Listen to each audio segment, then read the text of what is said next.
Anak sekolah zaman sekarang ternyata sudah banyak sekali yang melakukan hubungan dewasa. Terlihat dari munculnya S-line atau garis merah di atas kepala mereka yang menandakan berapa jumlah pasangannya saat berhubungan dewasa. Detektif Han yang saat ini baru bisa melihat S-line juga terlihat kecewa setelah mengetahui keponakannya yang saat ini sudah ia rawat ternyata memiliki S-line. Detektif ini sering sekali melongo melihat hubungan S-line orang-orang dan ternyata teman kantornya pun juga ada yang menjalin hubungan gelap. Namun saat detektif Han sedang memperhatikan orang-orang di kantornya, ada satu anak SMA yang datang ke kantor mereka ingin membuat laporan. Detektif Han melihat di atas kepala anak itu ada 4 S-line. Tapi detektif Han belum menangani kasus anak itu, melainkan ia mencoba memanggil anak yang sempat dekat dengan keponakannya dan ingin melihat apakah S-line mereka terhubung. Ternyata perkataan anak ini saat diinterogasi benar bahwa ia tak pernah berhubungan atau berpacaran dengan Sun A. Besoknya anak yang sempat membuat laporan ke polisi masuk sekolah dengan keadaan murung dan Sinta yang bisa melihat S-line-nya kaget kenapa tiba-tiba ada 4, padahal minggu lalu tidak ada sama sekali. Rekan detektif Han mengatakan bahwa anak yang membuat laporan itu menjelaskan bahwa dirinya sudah diperlakukan buruk dan dipaksa melakukan hubungan dewasa oleh kakak kelasnya. Wanita ini menjelaskan bahwa ia sempat diajak minum dan saat tak sadarkan diri barulah kakak kelasnya melakukan kejahatannya itu. Sambil menahan tangis, anak ini bercerita bahwa ia sudah dipaksa melakukan hubungan dewasa oleh kakak kelasnya. Detektif yang menangani laporan tersebut langsung datang ke sekolah para siswa itu dan mereka langsung disambut oleh guru Lee. Akhirnya mereka pun dipertemukan dengan siswa yang diduga melakukan pemaksaan hubungan dewasa kepada adik kelasnya. Anak bernama Han Yu ini terlihat malas-malasan saat diinterogasi dan tidak memberikan keterangan yang baik. Setelah dipaksa, barulah ia mengatakan bahwa benar malam itu ia minum bersama adik kelasnya, namun ia tak pernah melakukan hubungan apapun dengannya. Penjelasan Han Yu sangat berbeda dengan laporan yang dibuat oleh Yoon Ji. Setelah selesai melakukan interogasi, detektif Han tak sengaja bertemu dengan Sinta. Terlihat Sinta sangat marah saat detektif Han menggunakan kacamata yang bisa melihat S-line. Sinta khawatir karena kacamata itu sudah memakan banyak korban dan bisa membuat orang melakukan kejahatan. Namun saat mereka sedang berdebat, guru Lee datang dan Sinta langsung pergi begitu saja. Karena tak mau membuat keributan di sekolah, detektif Han pun pergi. Namun ada hal yang mengejutkan bahwa ternyata guru Lee juga bisa melihat S-line selama ini dengan matanya. Setelah adanya laporan pemaksaan untuk berhubungan dewasa dari seorang anak SMA, detektif Han langsung mencari informasi sebanyak-banyaknya dari berbagai sumber. Pimpinan agensi tempat para anak itu bekerja sebagai idol pun mengatakan bahwa Yoon Ji adalah anak yang genit dan suka menggoda laki-laki. Namun para detektif ini belum bisa mengambil kesimpulan karena belum ada bukti yang jelas. Tapi detektif Han kembali memanggil kedua anak sekolah itu ke kantor dan melakukan interogasi lebih lanjut. Detektif Han yang bisa melihat S-line mencoba mendekatkan mereka berdua. Ternyata tidak ada S-line yang terhubung di antara Han Yu dan Yoon Ji. Detektif menyimpulkan bahwa benar Han Yu yang dilaporkan telah memaksa Yoon Ji berhubungan dewasa itu tidak benar. Sebab jika benar mereka sudah berhubungan, akan muncul garis merah yang terhubung di atas kepala mereka. Kasus mereka pun ditutup dan dianggap fitnah yang dilakukan oleh siswa wanita tadi. Namun saat pulang kantor, detektif Han bertemu dengan Sinta yang juga bisa melihat S-line. Kebetulan Sinta adalah teman sekelas Yoon Ji. Sinta mengatakan ia percaya bahwa Yoon Ji sudah dipaksa untuk melakukan hubungan dewasa. Sebab minggu lalu Yoon Ji tidak punya S-line dan tiba-tiba hari ini sudah muncul 4, yang berarti sudah ada 4 orang yang berhubungan dewasa dengan Yoon Ji dalam minggu ini. Mendengar itu, detektif Han langsung membuka kembali kasus itu untuk diselidiki lagi dari awal. Mereka pun datang ke rumah Han Yu yang diduga melakukan kejahatan itu terhadap adik kelasnya yang sudah membuat laporan kepada polisi. Setiap sudut ruangan diperhatikan dengan seksama oleh detektif Han. Mereka curiga mengapa kamar Han Yu begitu rapi dan tidak ada sampah sama sekali, padahal Han Yu dan temannya sering pesta di kamarnya. Han Yu meminta detektif Han untuk pergi dari apartemennya. Detektif Han dan rekannya tidak langsung pergi. Mereka seperti mencari sesuatu di tempat pembuangan kain dan pakaian di apartemen Han Yu. Akhirnya, detektif Han menemukan spray kamar Han Yu yang dibuangnya dan ada bercak darah di sana. Namun detektif Han bingung. Jika benar Han Yu berbuat jahat kepada Yoon Ji, mengapa tidak ada S-line yang terhubung di antara mereka? Besoknya Han Yu dipanggil kepala sekolah dan detektif mengatakan bahwa benar setelah dilakukan pemeriksaan forensik, darah di spray itu benar adalah darah Yoon Ji. Anak ini sangat kecewa berat karena laporan yang mengatakan bahwa ia sudah dipaksa melakukan hubungan dewasa malah dianggap fitnah. Tapi sekarang, detektif sudah mendapatkan titik terang. Pada spray kasur anak yang dilaporkan ini telah ditemukan bercak darah yang dipastikan milik Yoon Ji yang melaporkannya. Namun anak ini bersikeras bahwa ia tidak melakukan apapun pada Yoon Ji walau memang malam itu Yoon Ji ada di rumahnya untuk berpesta bersama. Detektif Han pun melihat CCTV dan ia melihat ada 4 pemuda yang berkeliaran di sekitar apartemen tempat kejadian dan pada jam 2:20 27, ada satu anak tidak memiliki S-Line. Lalu 1 jam kemudian, anak-anak itu lewat lagi dan anak yang tidak memiliki S-Line tadi sudah memiliki 1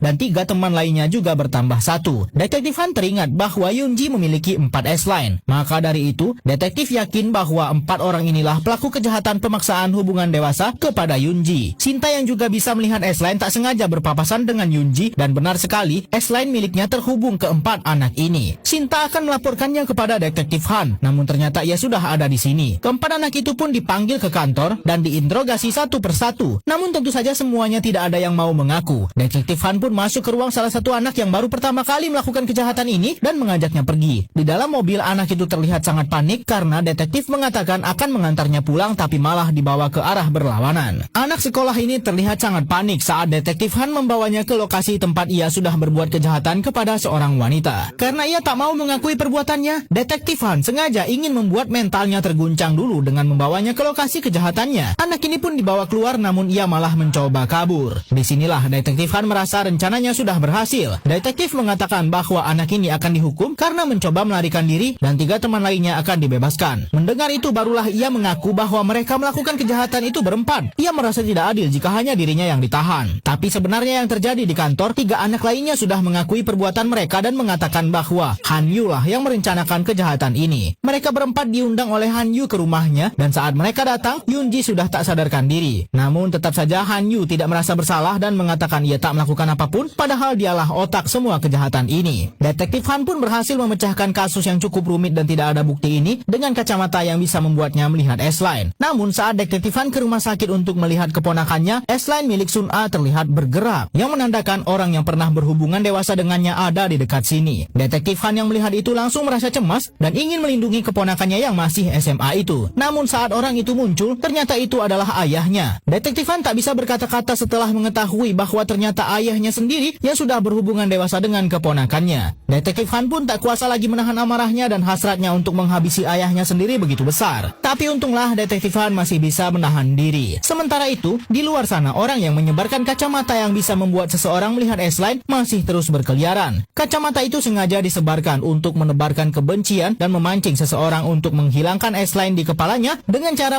orang yang pernah berhubungan dewasa dengannya. Orang yang menyebarkan kacamata itu selama ini menyamar menjadi seorang guru di sekolah dan sudah banyak orang di sekolah itu yang menjadi korbannya. Sementara itu, kedua anak ini masih malu-malu untuk melakukan hubungan. Sinta ingin memunculkan S-Line di kepalanya dan pria inilah pilihannya. Hubungan Sinta dan pria yang kini menjadi pacarnya semakin membaik. Sinta sangat senang akhirnya ada S-Line di atas kepalanya. Namun tiba-tiba terdengar suara teriakan dan S-Line di atas kepalanya menghilang. Saat Sinta mencoba mendekat ke arah kerumunan, ternyata pacarnya mengalami kecelakaan dan tertimpa reruntuhan proyek. Sejak saat inilah Sinta semakin yakin bahwa dirinya terkutuk. Semua orang yang dekat dengannya akan dan telah mengalami hal buruk termasuk orang tuanya. Sinta juga mendapat pesan misterius yang mengirim video bahwa temannya yang lain sedang disekap di sekolah. Ia langsung menghubungi detektif Han untuk meminta pertolongan. Namun detektif Han menanyakan terlebih dahulu terkait dengan S-Line yang ada di kepala keponakannya. Sinta jujur mengatakan ia tak tahu soal itu. Namun malam ini Sinta meminta detektif Han menemaninya untuk menolong temannya yang disekap di sekolah. Namun saat Sinta masuk ke ruang kelas tempat temannya itu berada, Sinta dan juga detektif Han seperti masuk ke dunia yang berbeda. Mereka tidak bisa saling melihat satu sama lain. Kedua anak ini terjebak di dalam dimensi lain saat datang ke sekolah mereka. Detektif Han juga sedang terjebak di dalam dunia orang-orang yang sudah terpengaruh kacamata yang bisa membuat mereka melihat S-Line. Sinta pun kaget melihat temannya ini juga memiliki kacamata itu dan ia malah menyerang Sinta. Untunglah Sinta bisa menghancurkan kacamata yang sudah membawa pengaruh buruk kepada orang yang memakainya selama ini. Namun saat tubuh Sinta terluka, Sinta malah terbawa ke dunia S-Line di mana di sana sudah berada orang-orang lainnya yang bisa melihat S-Line juga. Ternyata orang yang menyebarkan S-Line selama ini menggunakan kacamata yaitu wanita ini yang menyamar menjadi guru sok polos di sekolahnya. Wanita ini bertekad ingin menyebarkan penglihatan S-Line ke seluruh orang di dunia dan satu-satunya cara adalah menghilangkan nyawa Sinta di dunia S-Line sehingga kekuatan Sinta yang bisa melihat S-Line dari lahir akan menjadi milik semesta dan disebarkan ke semua orang. Namun Sinta masih bisa sadar dan ia langsung menyerang wanita yang selama ini sudah menebar kebencian melalui kacamata S-Line. Namun ada satu hal yang sudah tidak bisa dicegah di mana saat ini kekuatan S-Line sudah menyebar ke seluruh dunia. Dan saat Sinta sudah kembali ke dunia yang sesungguhnya, langit sudah dipenuhi cahaya merah dan tentu saja orang-orang yang tidak tahu apapun merasa kagum dengan pemandangan ini. Namun tak berapa lama, kini semua manusia di bumi bisa melihat S-Line dengan mata mereka. Bertahun-tahun berlalu dengan kekacauan karena muncul S-Line sebab banyak orang yang jadi saling serang satu sama lain karena aib mereka terbongkar. Dan saat ini kehidupan manusia berubah drastis saat S-Line muncul di atas kepala mereka. Semua manusia menjadi memiliki rasa malu yang begitu besar.